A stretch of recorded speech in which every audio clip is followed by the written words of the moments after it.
David Benavidez pulled up to the grand arrival. Everybody showed up to see Tank Davis and David Benavidez. I don't understand the point of a grand arrival.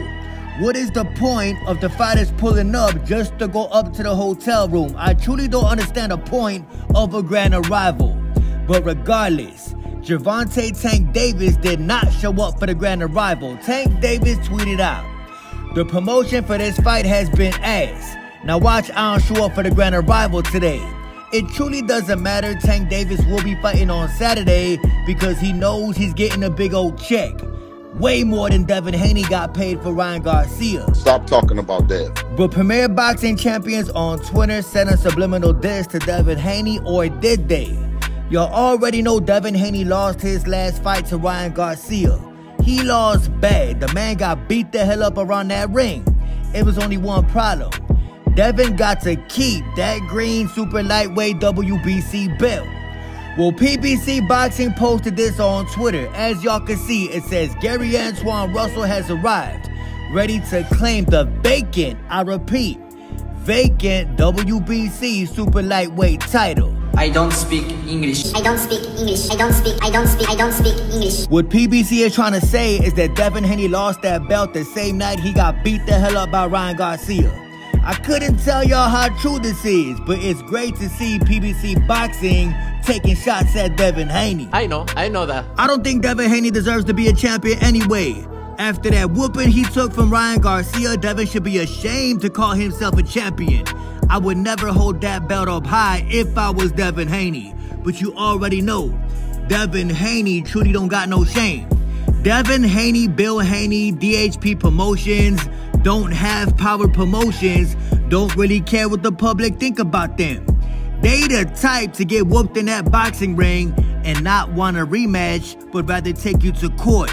Let that sink in. This nigga's scared. Speaking of Frank Martin, the man been doing interviews recently.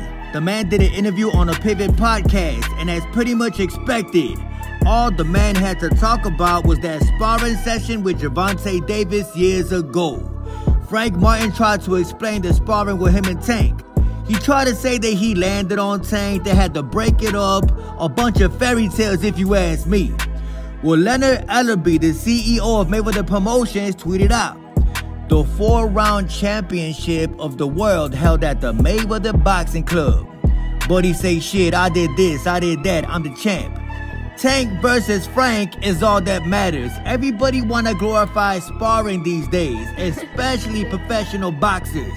Well, we all know Gervonta Davis beat all of y'all brains out in sparring at Floyd Mayweather's gym, just as Devin Haney. Fuck the Haney! And Mauricio Sulaiman, the president of the WBC, is standing on his decision to grant the Freedom Belt to the winner of Gervonta Davis versus Frank Martin on Saturday.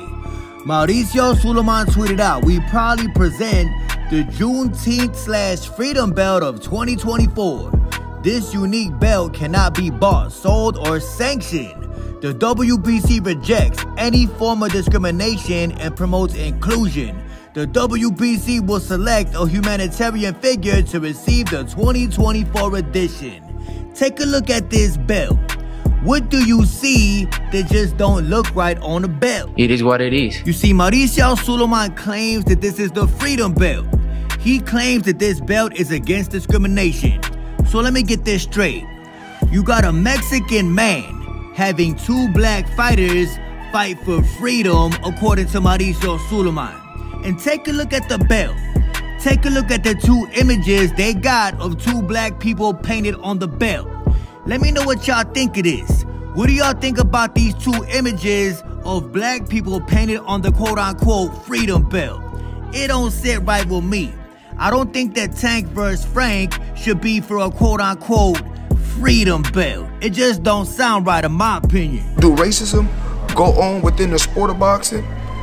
Absolutely. Switching topics, the biggest culture vulture in the history of boxing, Mr. Turki Alashiki, claims that he is looking to buy Matchroom, buy Top Rank, buy PBC and Golden Boy and Queensberry Promotions to create a boxing league under one umbrella, kind of like the UFC.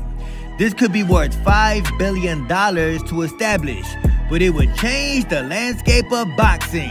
Boy, if you don't... How do y'all feel about this? How do y'all feel about a man who did not grow up in the sport of boxing?